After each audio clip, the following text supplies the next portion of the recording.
মাছে লবণ দিয়ে দেবো, হলুদ দিয়ে দেবো।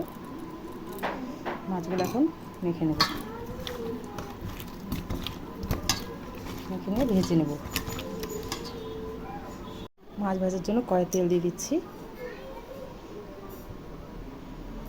মাছগুলো এখন ভেজে নেব।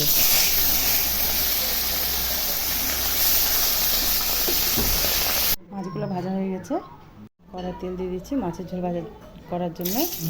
শুকনো লঙ্কা, একটু জিরা ফোড়ন দিয়ে দিলাম। এখন পেঁপে আলুটা দিয়ে দেবো, লবণ দিয়ে দিচ্ছি, হলুদ দিয়ে দিচ্ছি, আদা জিরা লঙ্কা একটু বেটে নেব। পেঁপে আলুটা অনেকটা সেদ্ধ হয়ে গেছে, এখন মশলা দিয়ে দিচ্ছি, বাটা মশলাটা একটু লবণ দিয়ে দিলাম।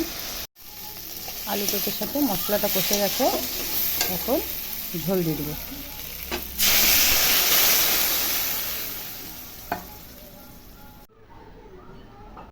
ঝোলটা ফুটে গেছে, এখন ভাজা মাছগুলো দিয়ে দিচ্ছি।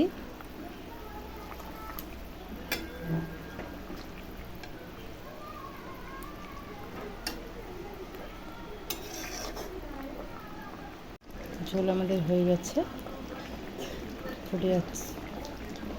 পাবদা মাছের আমাদের আলু পেঁপে দিয়ে ঝোল তৈরি।